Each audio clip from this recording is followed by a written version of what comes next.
Hello, everybody. I apologize for my tardiness. I had a phone call, work-related phone call I had to jump on really quick, but I thank you for joining me here in the First Alert Desk. My name is Devlin. I'm an anchor here with Atlanta News First, walking you through some of today's top stories here in the metro and beyond. That's going to be followed by weather. That's going to come right behind.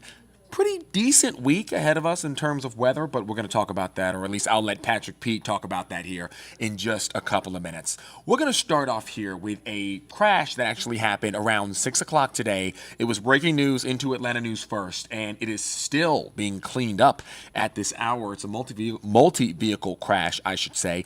Take a look for yourself. It was a mess on 285 eastbound at Northside Drive, new Northside Drive, I should say, on the upper end of the perimeter.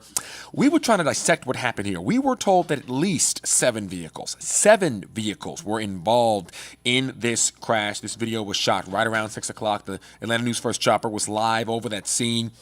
We don't know how it started or the extent of the injuries of some of these drivers. The tractor trailer is on its side. You've got a white van there sitting in what looks like a bunch of boxes from the tractor trailer. And then you've got other vehicles sporadically all over those lanes, all lanes blocked, as you can see. And we're actually working to get some more confirmation on what that looks like right now. If you can avoid 285 eastbound at Northside Drive, new Northside Drive, please do. This is still impacting traffic, and the traffic has been slowed down now for going on 2.5 hours. We're going to again work to get the extent of the injuries. I hope everybody is okay in something like this, but it is a mess. And I'm not sure what that truck was carrying, but obviously you can see no hazmat suit, so it wasn't anything dangerous or could impact anybody in the area because everyone's walking around. But we're hoping that all those drivers, including the driver right there in that van, are okay. Moving along here now, I want to jump into some good news here, okay? We just talked about some bad news. How about we talk about some good news? An interesting story out of Augusta. So a woman, this isn't the good part, I promise. A woman was carjacked while at a gas station, right? She had her pet bearded dragon in the car. The gentleman gets into the car, says, "Give me all your money." She says, "I don't have any money." She says, "All right," or he says, "All right, how about we go to a gas ATM, you pull money out." She said, "Okay, I can pull money out for you." But he wanted her to get into the car and then drive him to an ATM. She refused to do so. She specifically said, "I've seen true crime. I know how this works." Inside her car was this guy, her pet bearded dragon she's had for years. And the driver then took off with her car and the bearded dragon, who she described as her best friend. So she was without the dragon for a while. Lo and behold, the good news part is that the dragon was found weeks later at the Augusta, one of the Augusta homeless shelters, I should say. And he was dropped off there, Salvation Army, actually, I should say, a Salvation Army center. And they, looking around, called around like, "Hey, I think we have your bearded dragon you've been looking for. We're not sure how we get here or who dropped him off, but we've got him for you." She shows up. It is him. He's a cute little guy. I mean, I have been around bearded dragons before, but thank goodness he was found and returned safely. That's really what this is about. Last thing I want to talk to you guys about here is Neighborhood Overwatch. That's kind of the rundown here. Actually, I apologize. I actually wanted to go into some politics really quick. How about that? Because that's been something that a lot of people have been talking about recently. We're talking about specifically this impeachment inquiry when it comes to Kevin McCarthy trying to lead the charge to impeach sitting President Joe Biden because of his alleged business dealings with his son, Hunter. We're going to break it down for you. I am directing our House committee to open a formal impeachment inquiry into President Joe Biden. This week, House Republicans and Speaker Kevin McCarthy officially opened an impeachment inquiry into President Joe Biden. They want to investigate whether he financially benefited from positions his son, Hunter, held with foreign companies. The process will have strong ties to our own state. Georgia's never out of the spotlight, and that's certainly true here in the impeachment inquiry. Georgia State University professor Anthony Christ said local Republicans like Marjorie Taylor Greene, who serves on the House Oversight Committee, and Democrats Hank Johnson and Lucy McBath, both members of the Judiciary Committee, would have important roles to play if impeachment becomes a reality. It is Marjorie Taylor Greene and some of the allies that she has in the House of Representatives who are pushing for this initiative. Greene, an outspoken critic against both of Donald Trump's impeachments, said she was, quote, excited about the investigation into Biden. I think this is a warning to Democrats to be careful of the precedents you set, because now we too can do the same thing. That had to happen But this does not have to happen. This is an abuse of the impeachment process, and it is in no way equal to what transpired with Donald Trump.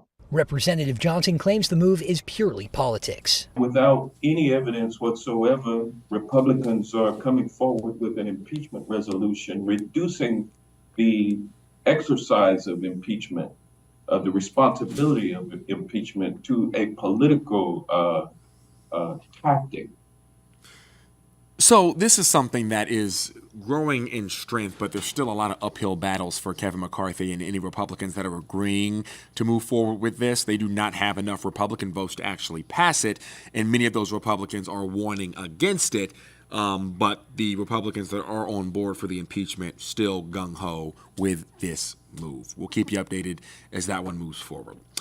So news-wise, that's what I've got for you, but how about we jump into the weather? I wish I had a live shot for you right now, but I don't. That's on me, but meteorologist Patrick Pete is going to walk you through exactly what things are going to be looking like here, because it is going to be a pretty up and down kind of week. Rain sometimes, sun other times. Patrick.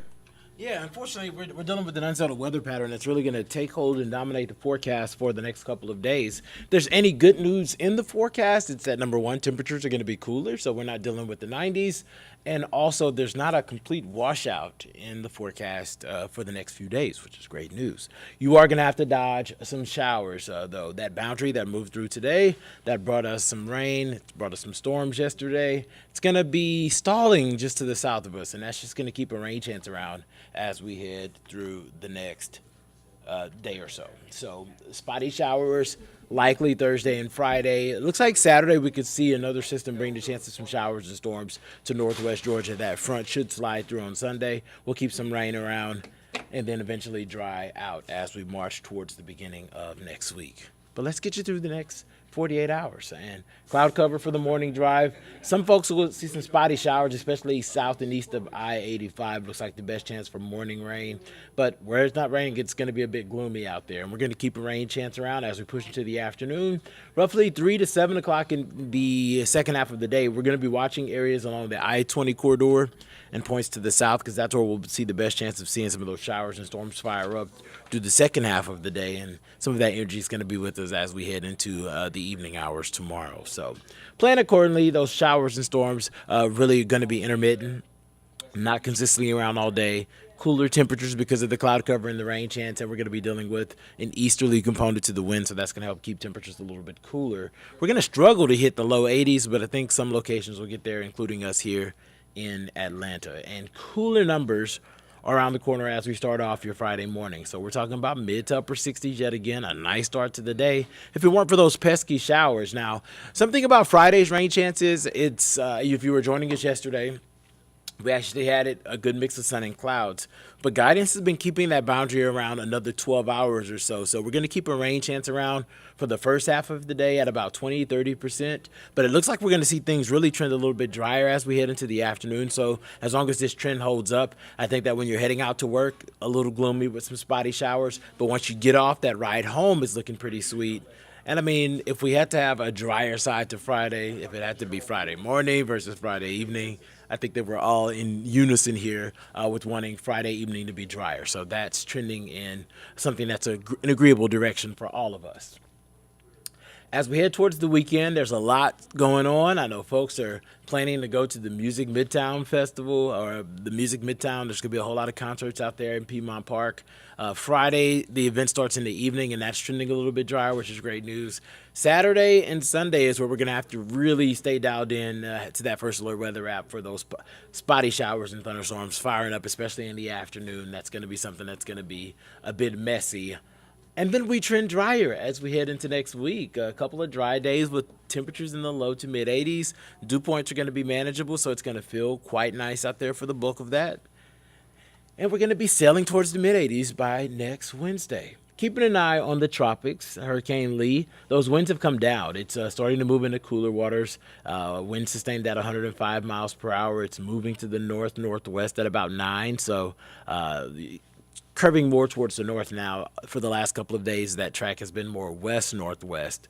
So a slight differentiation in the track. It's going to continue to the north over the course of the next day or so, and we do expect it to gradually lose intensity even more. Should be able to maintain hurricane strength as it moves to the east of New England, but looks like guidance is bringing at least some rain and some gusty winds to portions of Maine, and we could see some of that as far west as areas of Massachusetts. So something for us to watch, but not going to impact our local forecast.